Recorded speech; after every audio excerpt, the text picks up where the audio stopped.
Hola jóvenes, muy buena tarde. ¿Sí me escucho? Buenas tardes, asesor. Sí, se escucha muy bien. Buenas Elisa, tardes, muchísimas buenas tardes, gracias. profesor. Yo lo escucho muy bajito. No sé si se puede un poquito más fuerte. Hola, hola. Buenas tardes. ¿Se escucha bajito? Sí, yo sí lo escucho bien. Gracias. Déjenme checar un segundo mío. Ok. Espero que ya se esté escuchando mejor. Jóvenes, muy buena tarde tengan ustedes. Disculpen la ascensión del día de antier. Hubo un problema con el servicio de internet y no encontré una manera de cómo poderme conectar. Dejé una sesión de nuestra sesión número 1 grabada de nuestra semana número 3 y agradezco el que se hayan conectado el día de hoy para nuestra segunda sesión de Espacios Abiertos con su asesor virtual. Les recuerdo mi nombre es Francisco Javier Camacho Flores y vamos a tratar algunos temas puntuales de nuestras actividades integradoras número 5 y número 6. Cristina, muy buena tarde. Antes de iniciar, jóvenes, si tienen alguna duda, tomen directamente el audio de esta sesión síncrona o bien pueden escribir vía mensajero. Voy a tratar de subir a la brevedad posible el video de esta sesión a la plataforma de YouTube, donde ustedes cualquier duda pueden escribirla en la sección de comentarios. Lo importante es que sigamos las normas de comunicación virtual. En esta semana, jóvenes, es muy importante porque nosotros ya conocimos las características de la materia en nuestra semana 1. En la semana número 2, las características de la energía, pero en esta semana vamos a encontrar su relación, pero de acuerdo a los seres vivos. ¿Cómo podemos identificar a un ser vivo de lo que es la materia inerte? Con las características que tiene. Y vamos a encontrar algunos procesos vitales que tienen los seres vivos y vamos a encontrar también cómo es la nutrición de los seres vivos, porque no para todos la nutrición es igual, pero al menos todos compartimos las mismas características. Claro que, Alejandra, muy buena tarde, claro que con sus características puntuales. Y ello nos va a llevar a que conozcamos sistemas biológicos complejos. Ahora, ¿alguien tiene alguna duda puntual de los temas de esta semana que les gustara discutir en este momento?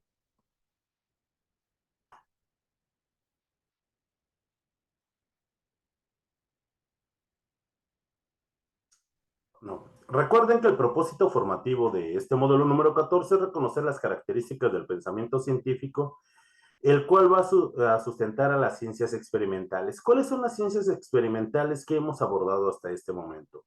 Principalmente química, hemos abordado un poco de física y en esta semana estamos abordando biología. Hemos abordado temas y estamos abordando también temas incluso de bioquímica, los cuales también son ciencias experimentales.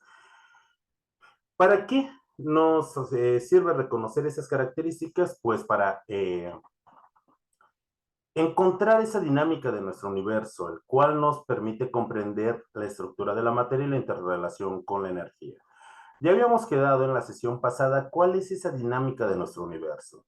Nos habla sobre nuestro cosmos, nos habla sobre las constelaciones, no, nos habla de ese universo que soy yo mismo, como un sistema abierto.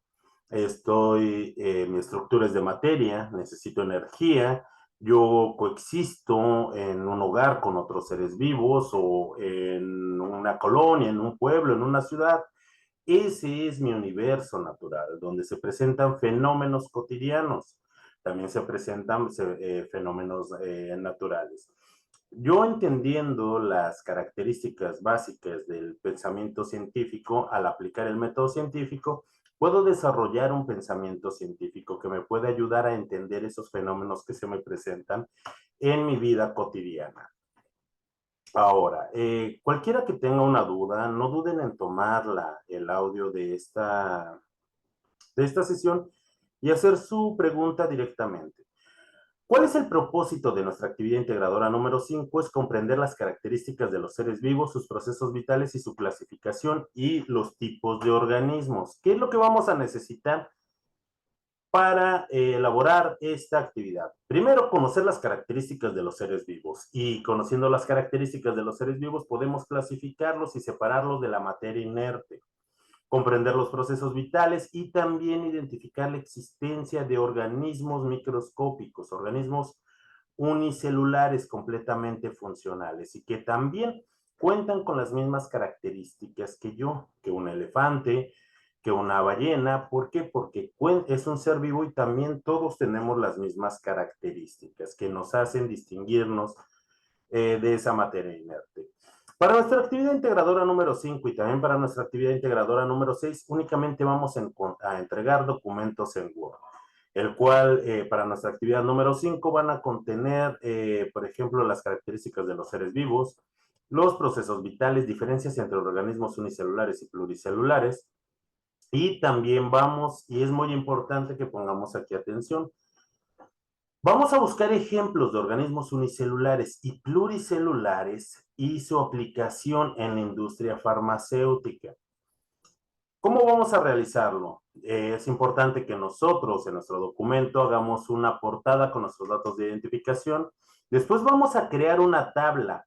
En esta tabla nosotros vamos a describir de forma breve y precisa, pero con nuestras propias palabras, esas 8 características de los seres vivos. Y en cada una de las características lo vamos a acompañar de una imagen que sea representativa. Esa imagen nosotros la vamos a buscar en internet. Vamos a describir en un párrafo de entre 8 a 10 renglones acerca de los procesos vitales y su relación. Vamos a elaborar un cuadro en el cual vamos a listar 5 características de organismos unicelulares y 5 características de organismos pluricelulares. Vamos a mencionar un organismo unicelular y un organismo pluricelular que se utilicen en la industria farmacéutica y vamos a investigar 2 ejemplos o 2 aplicaciones de sus usos en el área de la medicina. Vamos a tomar como referencia el cuadro. El cuadro que se nos muestra en nuestra actividad únicamente es de referencia. Y finalmente nosotros vamos a escribir una conclusión de media cuartilla en la cual vamos a explicar acerca de las actividades, de los puntos previos y por la importancia del conocimiento científico para el estudio de los seres vivos. Terminamos nuestra actividad. La guardamos con la siguiente nomenclatura: nuestros apellidos, guión bajo, nuestro nombre y la clave de esta actividad, que es M14, S3, AI5. ¿Cuáles son esas características de los seres vivos que nos separa de la materia inerte? La materia inerte, jóvenes, como por ejemplo una hoja de papel, un lápiz, un bolígrafo, cuenta con algunas características como como un ser vivo, como un elefante. Claro que sí, pero no cuenta con todas estas características que nosotros vamos a ver aquí. La materia inerte cuenta con una estructura, sí, pero su estructura es muy simple. La de los seres vivos cuentan con una estructura altamente organizada, ya que cuentan con partes especializadas y coordinadas, además de que cuentan con un nivel de organización. Para hacer digamos, la unidad fundamental de la vida es la célula. Una célula autónoma y funcional ya es un organismo vivo. De aquí que existen microorganismos y seres vivos unicelulares. Los seres vivos unicelulares podemos encontrar organismos tanto eucariotas como procariotas. De estos, jóvenes, podemos encontrar bacterias, podemos encontrar hongos. Los hongos pueden ser unicelulares y pueden ser pluricelulares. Depende cada una de las especies. Tal vez para nosotros en este momento, los hongos comestibles, como los champiñones, un hongo portobelo, tal vez se nos haga más frecuente cuando escuchamos las palabras hongos, pero los hongos unicelulares son infinitamente grandes. Por ejemplo, las levaduras, como Saccharomyces. Saccharomyces es un organismo individual muy pequeño, pero no es un organismo pluricelular. Hay algunos que que nos afectan, por ejemplo, la tiña, lo que es conocido como el pie de atleta, que pueden provocar infecciones. Esos también son hongos y son organismos eucariotas. Dentro de ese nivel de organización también existen organismos pluricelulares. Los organismos pluricelulares constan de 2 o más células. Cuando se constan de más células, las células se especializan formando tejidos y aumenta ese nivel de organización. Todos los seres vivos cuentan con un metabolismo y el metabolismo son una serie de reacciones biológicas que ayudan a los seres vivos a desarrollarse, a mantenerse celularmente en cuanto a sus estructuras, a crecer. Esa es una parte del metabolismo. Esa parte la conocemos como anabolismo, donde los organismos vivos toman esas moléculas para estructurar y construir moléculas más grandes. La otra parte del metabolismo es ese catabolismo o es un metabolismo destructivo, donde a partir de los nutrientes se obtiene energía y esa energía la utilizamos para cualquier cosa. Para cantar, para reír, para bailar, para trabajar, para hacer nuestras tareas. Incluso cuando descansamos, los seres vivos gastamos energía, mucho menos que cuando corremos, pero también gastamos energía. Esos procesos del metabolismo que nos ayudan a obtener energía son procesos catabólicos. La materia inerte no tiene metabolismo. Esta es una característica exclusiva de los seres vivos. Los seres vivos también tienen otra característica, bueno, otras características que no contiene la materia inerte. Por ejemplo, los seres vivos presentan una homeostasis. ¿Qué quiere decir ello? Es la capacidad para regular el ambiente interno. ¿Para qué se regula ese ambiente interno? Para que las reacciones, para que ese metabolismo, esas reacciones biológicas, se lleven a cabo dentro de un margen estrecho de temperatura, de presión, de osmolaridad. Por ejemplo, jóvenes, ahorita en este momento es verano y está haciendo calor en gran parte de nuestro país. Y generalmente cuando hace calor nosotros utilizamos ropa más holgada, más corta. ¿Para qué? Para regular nuestra temperatura. Hacemos una actividad y sudamos muy rápido. ¿Por qué? Porque nuestro cuerpo, mediante el sudor, hace que se refrigere y desciende la temperatura. ¿Para qué? Para mantener mi temperatura entre un rango de 35 y 36 grados, porque esa temperatura se llevan a cabo mis reacciones biológicas. ¿Qué es lo que pasa si mi temperatura aumenta? Entonces empiezo a padecer fiebre, me empiezan a doler las articulaciones, empiezo a sentir el cuerpo cortado. Si mi temperatura aumenta a 39, 40, incluso 41, ya son temperaturas muy elevadas que pueden poner en riesgo mi vida. ¿Por qué? Porque mis reacciones biológicas ya no se están llevando de forma regulada. Es necesario disminuir mi temperatura y llevarla a una temperatura normal para que se lleven a cabo. En caso contrario, ¿qué es lo que pasa cuando hace mucho frío en el medio ambiente? Generalmente nos abrigamos para no perder calor. Si nosotros nos exponemos durante mucho tiempo al frío, podemos enfermar. Si este tiempo, o sea, temperaturas muy bajas, puede dañar nuestros tejidos y también podemos perder la vida. Es por ello que nuestro cuerpo trata de mantener un rango de temperaturas estrecho en el cual las reacciones son más eficientes. Para todos los seres vivos se lleva a cabo o mantienen una temperatura en su homeostasis igual. No existen seres que se han adaptado a temperaturas más frías. Existen organismos de sangre fría, existen organismos de sangre caliente, pero cada uno de esos organismos, sus reacciones se efectúan en un rango de tanto de temperatura como presión. Eso es una homeostasis. Los seres vivos también presentan un crecimiento regulado. Esto es muy importante. ¿Por qué? Porque la materia inerte no presenta un crecimiento. Por ejemplo, nosotros si sembramos una semilla podemos ver el crecimiento de una planta. A las pocas semanas observamos una plántula, después un pequeño arbusto.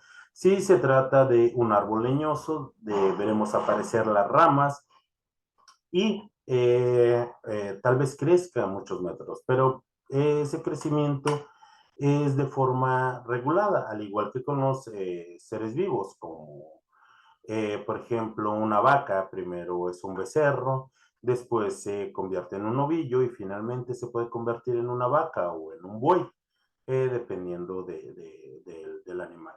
Ahora, el ser humano también presenta un crecimiento regulado y un ciclo de vida concreto. Esa es una característica que también los seres vivos presentan. Los seres vivos también presentan una reproducción, ya sea que esta reproducción necesite de dos organismos parentales, es decir, un organismo padre y un organismo madre, para llevar a cabo la fecundación de un cigoto. Esto lo presentan la mayor parte de los animales, lo presentan las plantas también, pero por ejemplo, en el caso de las plantas también pueden tener una reproducción asexual. ¿Qué quiere decir? Que a partir de un solo organismo yo puedo hacer o reproducirla para obtener otro organismo. ¿Cuántos de ustedes no han reproducido una planta o un árbol por medio de una estaca o un esqueje? Es decir, que cortan la rama de un árbol, la procuran, la siembran y a partir de esa rama puede darse el crecimiento de un árbol nuevo. Esa es una reproducción asexual. Las plantas son tan dinámicas que pueden tener una reproducción sexual, pero también asexual. En el caso, por ejemplo, de las bacterias, la mayoría presentan una reproducción asexual, es decir, a partir de una sola célula que conforma un individuo como las bacterias, que son unicelulares, estas se dividen creando dos células idénticas y de esta forma llevan a cabo su reproducción. No necesitan de dos organismos parentales para llevar a cabo esa reproducción. En el caso de los animales, casi todos los animales presentan una reproducción de tipo sexual, exceptuando algunas, por ejemplo, lo que son los tardígrados, a los que se organismos pluricelulares pero microscópicos, y también las estrellas de mar. Las estrellas de mar, si se parten casi justo a la mitad, de cada una de esas mitades puede surgir una nueva estrella de mar. Pero la mayor parte de los animales llevamos a cabo una reproducción de tipo sexual.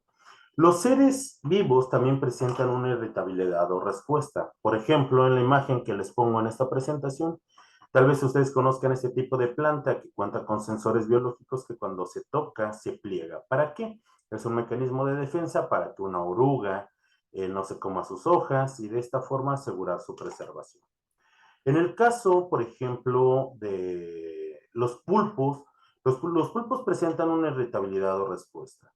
Si se sienten intimidados, por ejemplo, se camuflajean, cambian la textura de su piel, incluso su color. Pasa, por ejemplo, con el camaleón. ¿Qué pasa con el ser humano? Por ejemplo, si voy caminando por la calle y detrás del cerco de alguna casa sale un perro que es muy bravo y me empieza a ladrar y yo no estoy prestando atención, posiblemente grita o corra o me asuste. Esa es una irritabilidad hacia mi medio ambiente que está presentando algún tipo de estímulo. ¿Qué es lo que pasa si, por ejemplo, accidentalmente yo pongo mi mano sobre el comal cuando está caliente? Puede que grite, pero inmediatamente yo voy a retirar mi mano para no producir un daño sobre mi piel. Esa es una forma de respuesta hacia estímulos que se presentan en mi medio ambiente. Y esa es una característica que tienen los seres vivos y también que la materia inerte no posee. Y finalmente, los seres vivos se pueden adaptar cuando se integran a poblaciones. Cuando empiece a existir competencia, incluso pueden llegar a evolucionar. Pero esto es cuando se integran también a otro tipo de comunidades. Estas son las características que tienen los seres vivos. Existen algunos entes inertes que tengan más características de los seres vivos. Sí, por ejemplo, los virus. Los virus se pueden reproducir, pero para ello necesitan infectar un organismo vivo. Los virus se pueden adaptar, incluso pueden mutar, cuentan con una estructura y una organización, pero los virus no tienen metabolismo, los virus no tienen un crecimiento regulado, los virus no presentan una homeostasis. Entonces, los seres vivos necesitan al menos de estas 8 características para considerarse seres vivos. Los virus tienen, sí, un poco más de características, pero no las poseen todas. Entonces no es considerado un ser vivo. Y esto también pasa, por ejemplo, con los priones y algunos otros entes que también tienen una capacidad, por ejemplo, de reproducirse. Pero esto no conlleva que se clasifiquen como seres vivos. ¿Cuáles son los procesos vitales que todos los seres vivos necesitan o que realizan? Todos los seres vivos, sin excepción, llevan a cabo unas funciones vitales como una nutrición, un transporte de sustancias, respiración, un metabolismo y una reproducción. En el caso de la nutrición puede ser autótrofa o puede ser heterótrofa.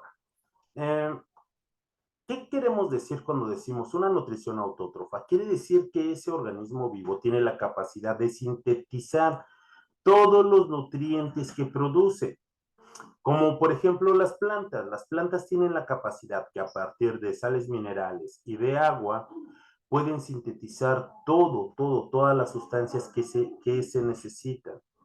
En el caso de la nutrición heterótrofa, como la de los seres humanos no podemos producir todas las sustancias que nosotros necesitamos. Es por ello que nosotros nos alimentamos de otros seres vivos, como plantas, como microorganismos, como animales. De esa forma nosotros cumplimos biológicamente, asimilando esos en forma de nutrientes todas esas sustancias que nosotros no tenemos la capacidad de poderlas sintetizar. También todos los seres vivos llevan a cabo un transporte de sustancias, ya sean gaseosas, ya sean líquidas, ya sean sólidas. Por ejemplo, los seres vivos necesitan respirar. Y con hablar de esa respiración, no todos los organismos vivos respiramos de la misma forma.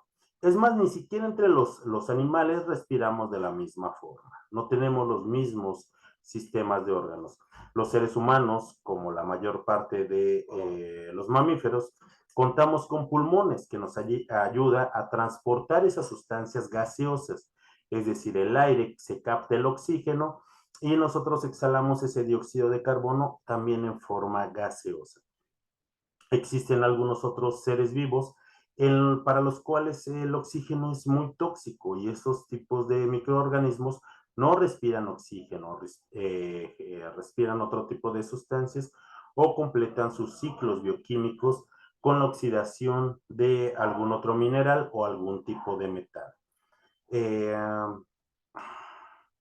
Los seres vivos también se reproducen y ya explicamos parte de esa reproducción. Pueden llevar a cabo una reproducción sexual cuando se necesitan dos organismos parentales o una reproducción asexual cuando ocurre, por ejemplo, la división celular en las bacterias como una fisión celular. De esta forma, todos los seres vivos, aunque presentamos diferentes formas de estos procesos vitales, presentamos estos procesos que son necesarios para mantener un organismo vivo funcional. También dentro de las características de los seres vivos encontramos que todos los seres vivos, sean unicelulares o pluricelulares, vivan en el agua o en la tierra o en el aire, todos los organismos vivos estamos formados principalmente de 6 elementos que encontramos en la tabla periódica, los cuales son el carbono, el hidrógeno, el oxígeno, el nitrógeno, el azufre y el fósforo. ¿Qué características tienen estas sustancias que cuando reaccionan entre sí forman biomoléculas? ¿Qué tipo de biomoléculas son importantes? Por ejemplo, los carbohidratos, los lípidos, las proteínas y los ácidos nucleicos.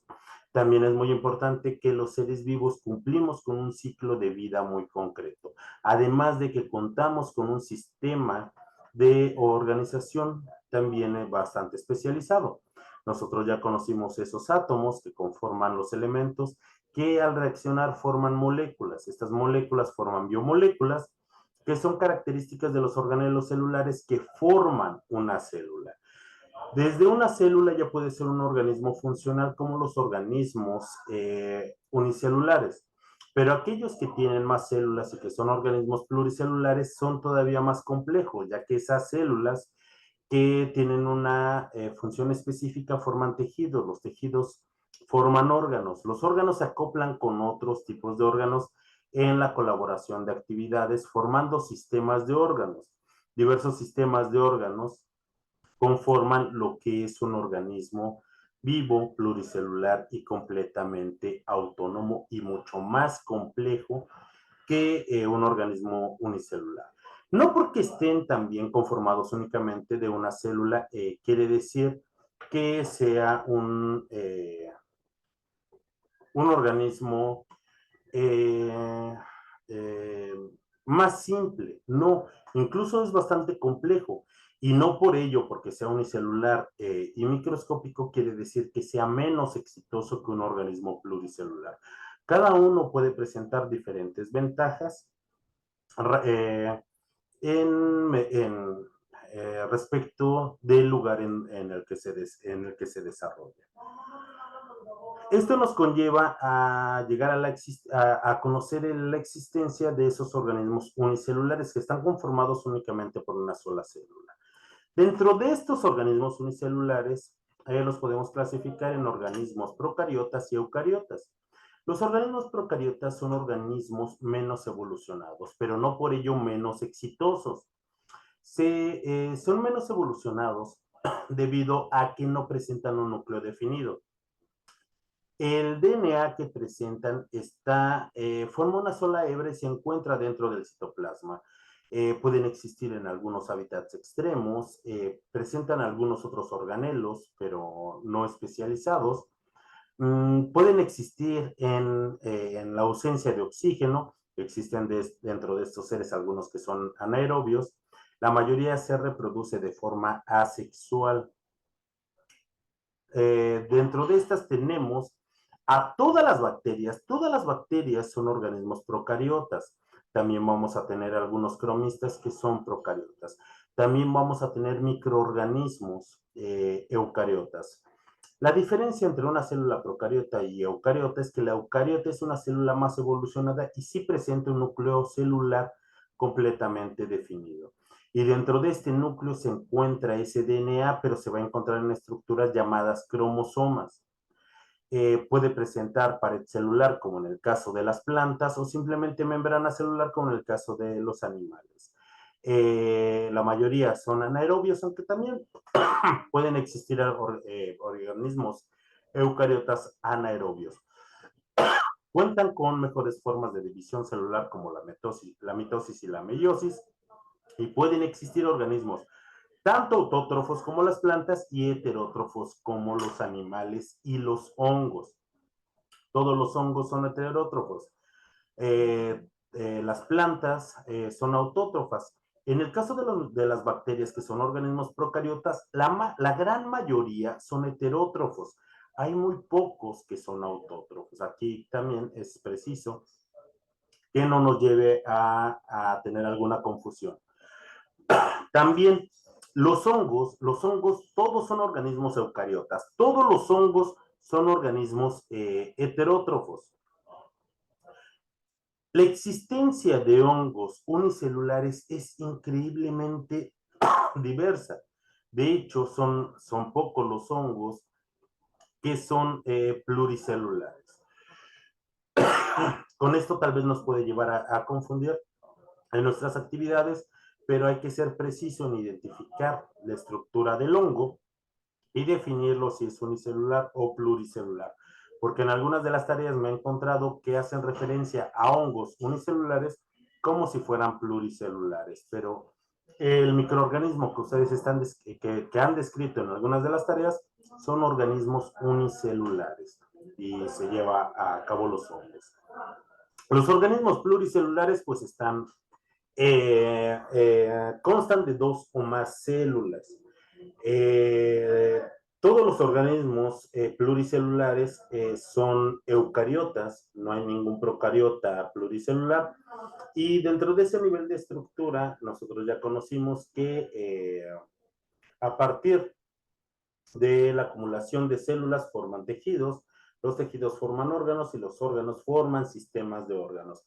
Por ejemplo, en el ser humano forman un sistema muscular, un sistema esquelético, un sistema respiratorio, un sistema digestivo, un sistema tegumentario, un sistema endocrino, un sistema nervioso, un sistema respiratorio, un sistema reproductor. Somos muy complejos los organismos pluricelulares y esa complejidad también hace que estos aparatos de órganos tengan una división y especialización de actividades. Tal vez esa sea una ventaja sobre aquellos organismos que son unicelulares. No pueden tener una complejidad debido al tamaño y a la conformación estructural que tienen. Características de organismos unicelulares, para que nos quede bastante claro. Los organismos unicelulares únicamente están hechos de una sola célula. No forman estructuras más grandes. Pueden formar colonias celulares, pero cada una de ellas formadas de organismos individuales. Pueden existir tanto en los reinos bacteria, arquea, protozoa, en el reino de los hongos. Son microscópicos e incluso pueden llegar a medir algunos pocos milímetros. Algunos de ellos pueden vivir en hábitats extremos.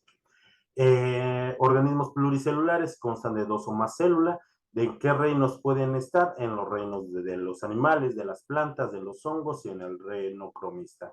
Van desde tamaños microscópicos como lo que puede ser un tardígrado o un oso de mar, hasta varias decenas de metros de longitud, como un elefante, como una ballena azul que es muy grande, o como un árbol que pueden llegar a medir varias decenas de metros de altura. Los organismos pluricelulares tienen una alta especialización celular. ¿Por qué? Porque pueden formar tejidos, órganos y sistemas de órganos.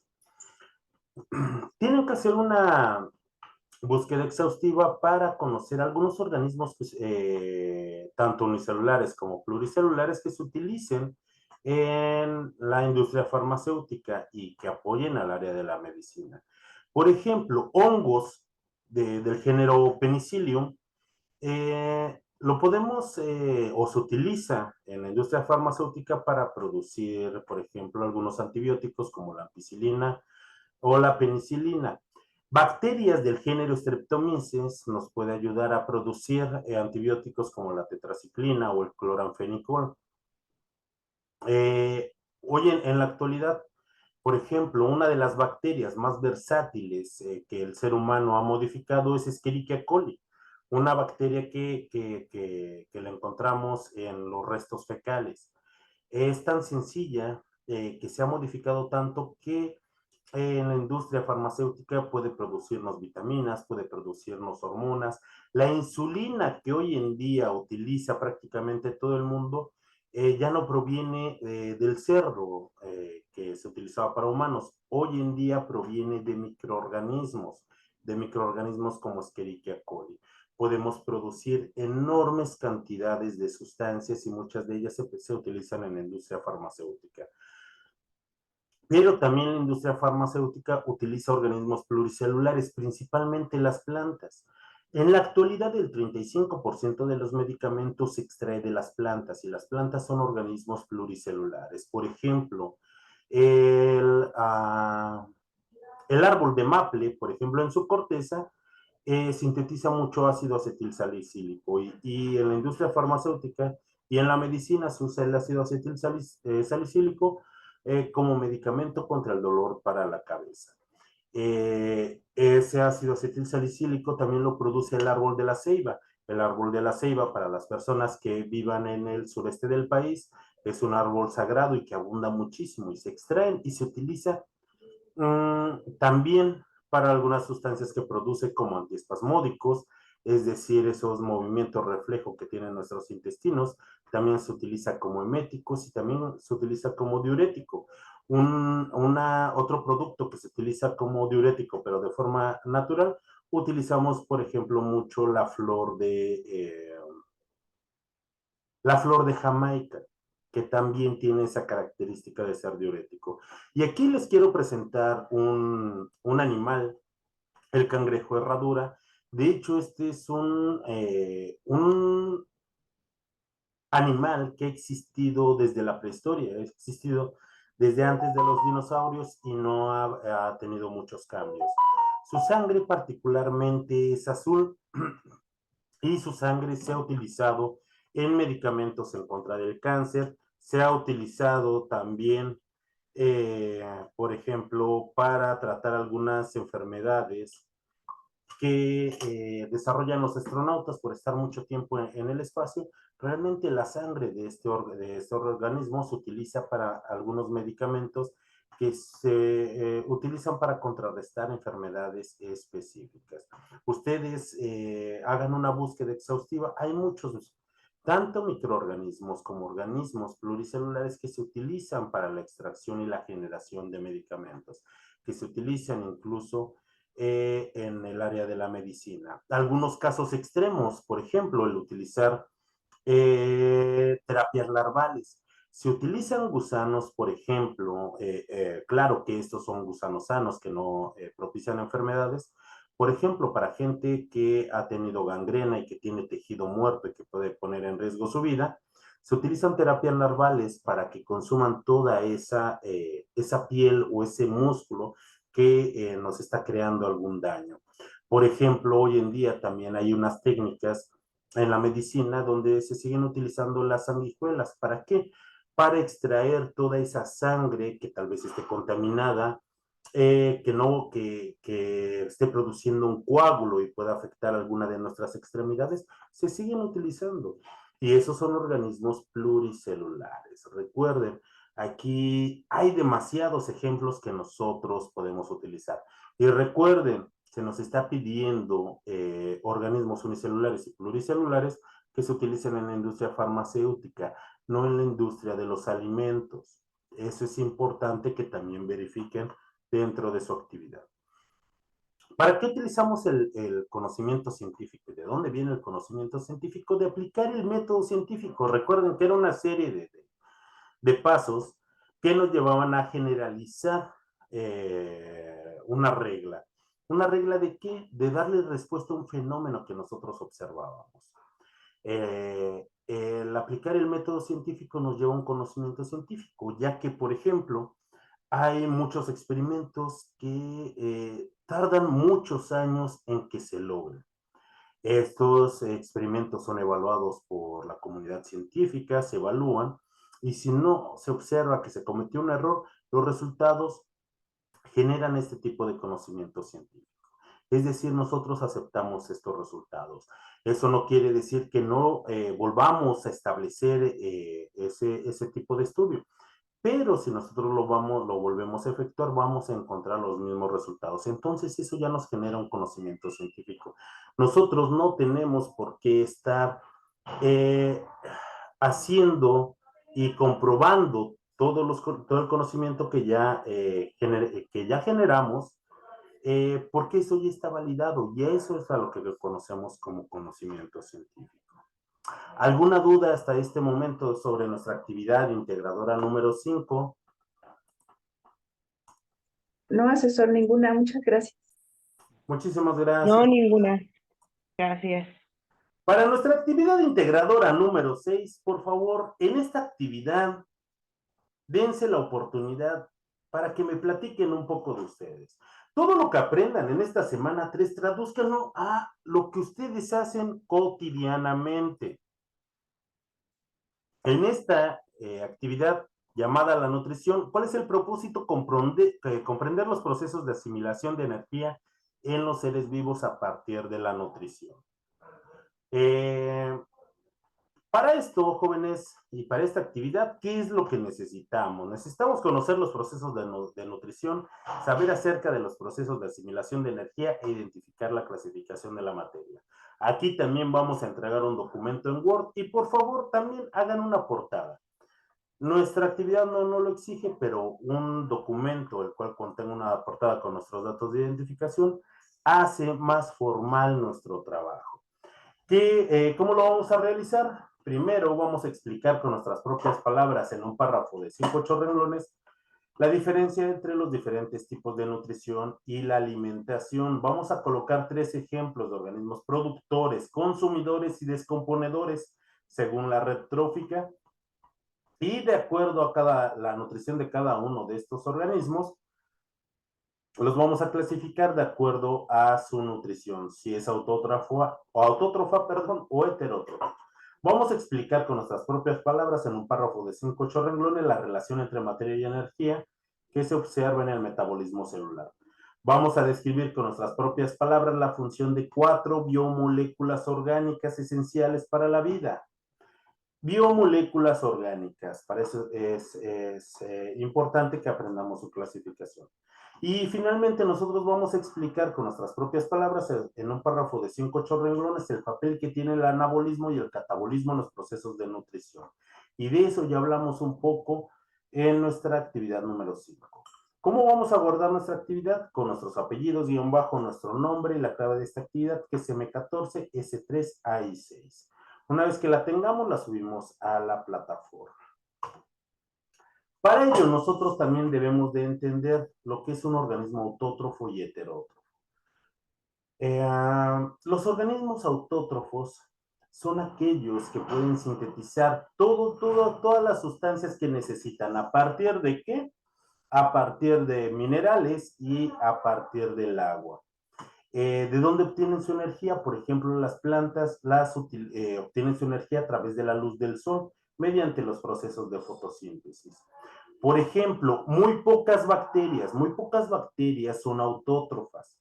Estas bacterias también llevan a cabo un proceso de respiración diferente. ¿Y de dónde obtienen su energía? A partir de reacciones de oxidación, por ejemplo, las bacterias nitrificantes o bacterias oxidantes del hierro, pero la mayor parte de las bacterias son organismos heterótrofos. Los organismos autótrofos cuentan con organelos especializados como las plantas al poseer cloroplastos.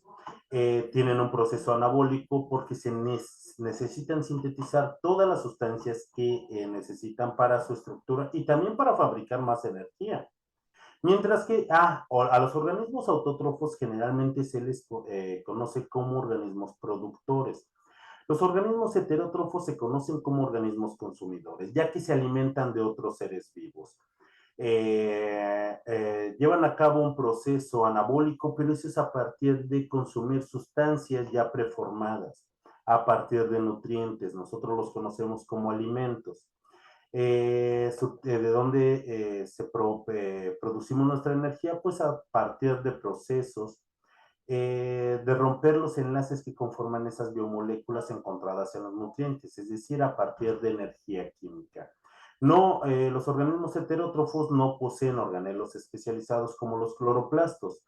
Todos los animales, todos los hongos, la mayor parte de las bacterias y los parásitos son organismos heterótrofos, todos. Algo importante sobre los organismos heterótrofos es que son organismos consumidores, pero vamos a encontrar algunos que su característica principal es que los hace organismos sacrófagos. Independientemente de que sean unicelulares o pluricelulares, todos son heterótrofos, pero son sacrófagos. ¿Qué quiere decir con ello? Que su función principal es reciclar o recuperar todos esos nutrientes y llevarlos al suelo otra vez. Esa es una característica que hace también únicos a los hongos, ya sean microscópicos o macroscópicos, todos ellos recuperan esos nutrientes al suelo, reciclan la materia y llevan nuevamente esos nutrientes al suelo para que se produzcan nuevamente esos ciclos en la propia naturaleza. Explicándolo de acuerdo en la cadena trófica, vamos a tener organismos productores, principalmente las plantas. Las plantas sostienen toda la vida animal en la superficie de nuestro planeta. Por ello es que si lo vemos nosotros en una red trófica o en una cadena alimenticia, van a ocupar la base de este tipo de proceso. Después vamos a tener organismos consumidores de primer nivel, los cuales se van a alimentar directa y exclusivamente de los organismos productores. Vamos a tener organismos consumidores de segundo nivel, los cuales también se van a alimentar de los primeros organismos consumidores y también de los organismos productores. Y los organismos consumidores de tercer nivel, estos se encuentran en la cima de la cadena alimenticia, pero también, jóvenes, son los organismos que son especialistas o especializados en el consumo prácticamente de otros organismos consumidores. Cuando escasean los alimentos, realmente se ven muy afectada su población, debido a que no son muy versátiles en sus características de nutrición, como lo pueden ser los niveles anteriores. De esta forma, explicamos esos niveles tanto de producción como de organismos consumidores que se representan en una red trófica. ¿Y cómo llevamos todos a cabo esa nutrición celular? ¿Por qué consumimos nutrientes? ¿Por qué necesitamos esos nutrientes y los seres humanos? ¿Por qué en forma de esos alimentos que consumimos a diario? Necesitamos de esa materia, de esos nutrientes, porque necesitamos cumplir con nuestros ciclos catabólicos, es decir, nosotros necesitamos un mantenimiento celular. Los niños necesitan crecer y necesitan alimentos en calidad y en cantidad, alimentos suficientes. ¿Por qué? Porque necesitan desarrollarse, necesitan crecer, un mantenimiento celular y también necesitan producir muchísima energía. En el caso de su asesor virtual, él ya terminó, se encuentra en una etapa adulta. ¿Va a crecer más? Pareciera que sí, va a ponerme más cachetón.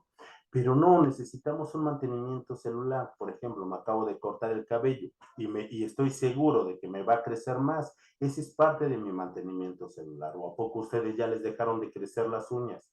Llevamos a cabo también un descamamiento de piel.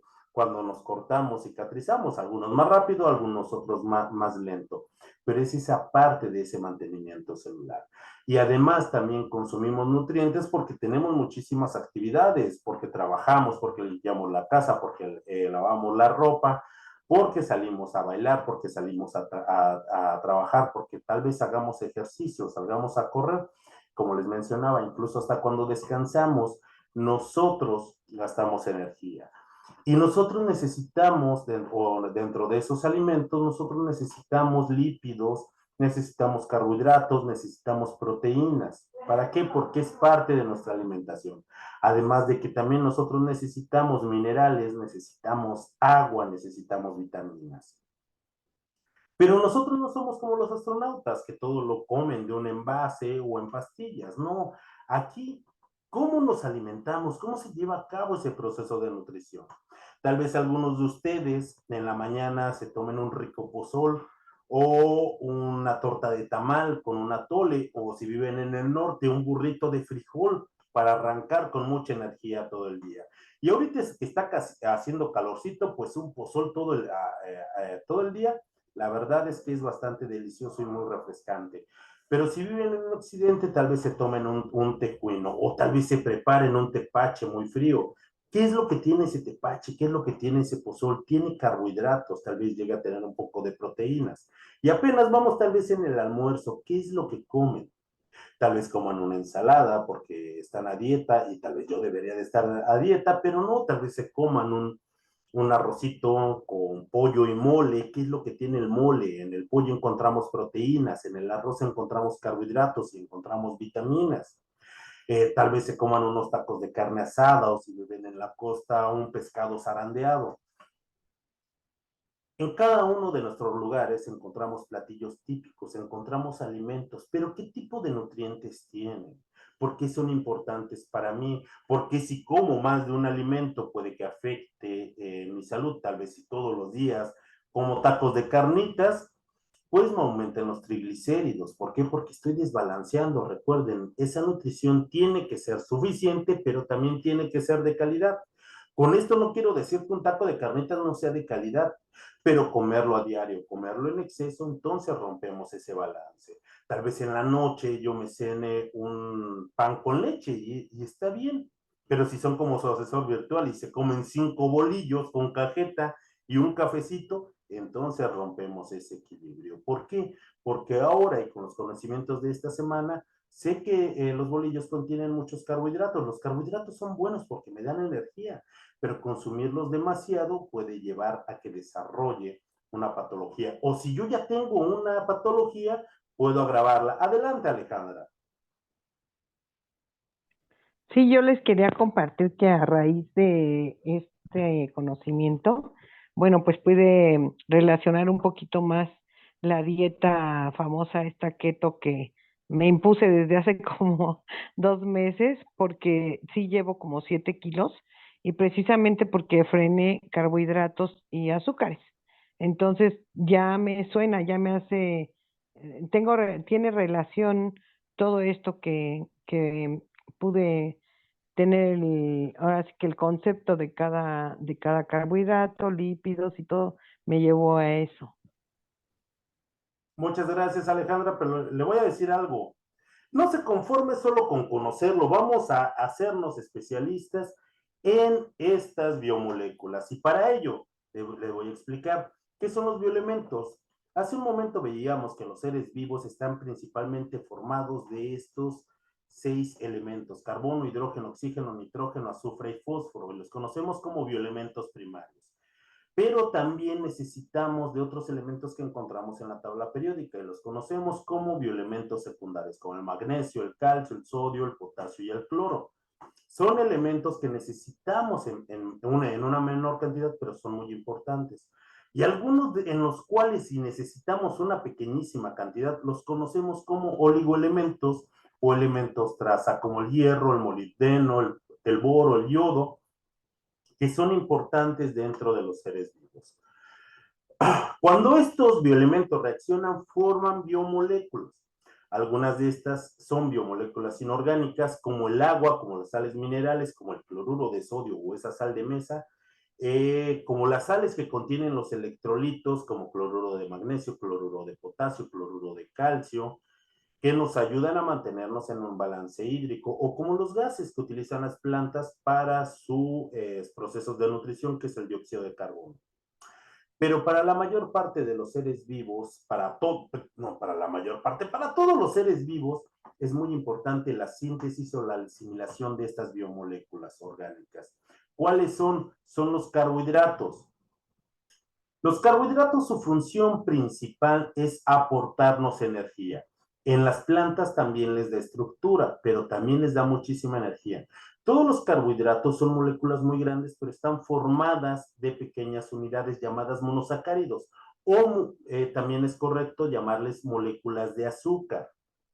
Su función principal en el ser humano, en mí, es proporcionarme energía, muchísima energía. ¿Dónde los encontramos? O que de otra forma les llamamos azúcar, les llamamos harinas, les llamamos cereales, porque es el principal aporte que nos da. Las siguientes biomoléculas son los lípidos. Los lípidos son muy importantes y tienen funciones muy importantes. Nos dan funciones de protección, nos dan funciones de aislamiento, son precursores de muchas hormonas y de hecho dentro de estos lípidos existen 3 ácidos grasos, porque todos los lípidos o grasas están formadas de ácidos grasos. Así como los carbohidratos están formados de moléculas de monosacáridos o de azúcar, los lípidos están formados de moléculas de ácidos grasos. Existen ácidos grasos que son esenciales, como el omega 3, 6 y 9, que son el ácido oleico, el linoleico y el linolénico. ¿Por qué son esenciales? Porque yo no los puedo sintetizar. Necesito consumirlos dentro de los alimentos. Y al menos la Organización Mundial de la Salud nos dice que dentro de las grasas que nosotros consumamos, el 3% tiene que ser de estos ácidos grasos esenciales. ¿Por qué son esenciales? Porque yo no los consumo. Pero ¿qué pasa si yo consumo muchos carbohidratos? Mi cuerpo los va a sintetizar, los va dentro de ese proceso anabólico, los va a convertir en reservas de energía y los convierte en reservas de grasa. Dentro de estas biomoléculas, adelante, Griselda, muchas gracias por presentarse el día de hoy. Y adelante, el trabajo es primero, no se preocupe, la otra parte de esta sesión la puede observar por medio de la grabación que subiré en un momento. Dentro de estas, las proteínas, que son otras biomoléculas y tienen increíbles funciones, tienen funciones de estructura, tienen funciones de protección, como nuestros anticuerpos, tienen funciones de soporte, tienen funciones de movilidad, tienen funciones de síntesis. Las proteínas son increíblemente versátiles. Y todas las proteínas se encuentran formadas de pequeñas estructuras llamadas aminoácidos. Existen más de 120 aminoácidos, pero las que conforman la estructura de las proteínas solo son 20. Y adivinen qué, de esas 20 existen 10 y 11, dependiendo de nuestra edad, que nosotros no podemos sintetizar. Entonces, ¿de dónde las podemos asimilar? A partir de los alimentos, y principalmente que nos van a aportar proteínas son los cárnicos y las leguminosas, como el frijol o las lentejas, pero de alta calidad provienen de la carne. De ahí nosotros asimilamos estos aminoácidos que son muy importantes. ¿Para qué? Para construir nuestras propias proteínas que nosotros necesitamos, gracias a esos procesos anabólicos. También existen unas moléculas muy importantes llamadas ácidos nucleicos y solo existen de 2 tipos, el ácido desoxirribonucleico y el ácido ribonucleico. El desoxirribonucleico o el DNA es muy importante porque ahí guarda la información de quiénes somos y de qué es lo que necesitamos. Esta información se guarda en pequeñas unidades, llamadas bases púricas y bases pirimídicas. Esas están unidas químicamente y forman esta cadena, forman esta estructura y lo forman en unidades llamadas genes. Y en esos genes se encuentra la información de qué es lo que necesito principalmente para la síntesis de las proteínas. ¿Cómo se extrae esta información? Quien tiene la capacidad es el otro ácido nucleico, el ácido ribonucleico, que puede leer esa información y dentro de la célula, una vez que la lee, lleva a cabo la síntesis de las proteínas. Proteínas que necesitamos para alimentarnos, para crecer, para defendernos de alguna infección, para desarrollarnos, para todo mi mantenimiento celular, para mi propia estructura. Y entonces estas 4 biomoléculas son las más importantes. En pantalla les pongo las vitaminas y no todos los autores consideran a las vitaminas como biomoléculas orgánicas reales. ¿Por qué? Estas primeras 4 que vimos están formadas todas por pequeñas unidades semejantes, pero ¿qué pasa con las vitaminas? Las vitaminas también son increíblemente importantes, pero lo que pasa con ellas es que no provienen de pequeñas unidades, todas son moléculas muy diversas, pero que tienen funciones en específico. Por eso les comento, porque también son estructuras muy importantes, algunos sí las consideran biomoléculas, pero algunos otros autores no, pero también cumplen funciones importantes en nuestro organismo. Nosotros ya habíamos aprendido que ese metabolismo es ese conjunto de reacciones químicas o biológicas que nos permiten obtener energía y crecer y desarrollarnos. Aquellas que nos permiten obtener energía son las vías catabólicas, por ejemplo, la glucólisis y el ciclo de Krebs, el cual degrada esas biomoléculas que nosotros encontramos en los nutrientes y que a su vez se encuentran presentes en los alimentos. Nos producen energía generalmente por rutas convergentes. Implica muchos procesos de oxidación.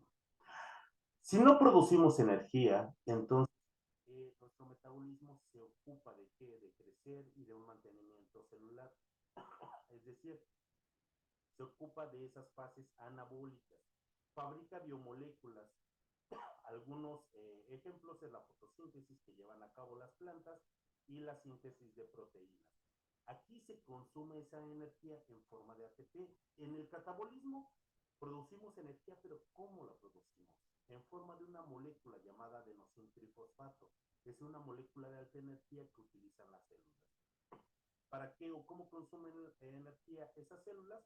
Pues para el anabolismo, para mantenerse, para la propia estructura, como ser vivo para crecer, para desarrollarme, para esos procesos de mantenimiento. Químicamente implica procesos de reducción y sus rutas se conocen como rutas divergentes. ¿Cómo vamos a evaluar? Es importante que cumplan con todos los rubros. Algo muy importante es que una vez que terminen las actividades de esta semana, realicen sus encuestas opina sobre tu asesor virtual y opina sobre tu módulo número 14. Recuerden realizar además las actividades de esta semana y en breve estaré subiendo el video de esta presentación. También les subí algunos recursos que les pueden apoyar para llevar a cabo sus actividades integradoras de esta semana. ¿Hasta aquí existe alguna duda respecto de algún tema de la semana? ¿Alguna duda respecto de nuestras actividades integradoras que hayamos visto? No, asesor, yo por el momento ninguna duda. Gracias. Muchísimas gracias, Angélica, No. Roxana, Cristina, Muchas gracias, no, asesor. Ninguna por el momento. Gracias. Gracias, Elisa. Cuídense mucho, espero sus actividades. Si se llega a presentar alguna duda, háganmelo saber principalmente vía mensajero. También pueden escribirme por medio de del correo, pero prefiero para contestarles más rápido que lo hagan vía mensajero. Fue un gusto estar con ustedes en esta sesión. Cuídense mucho y tengan un excelente fin de semana. Hasta luego. Gracias. Gracias, Sí, hasta profesor. luego. Hasta luego. Bonita noche. Igualmente, adiós.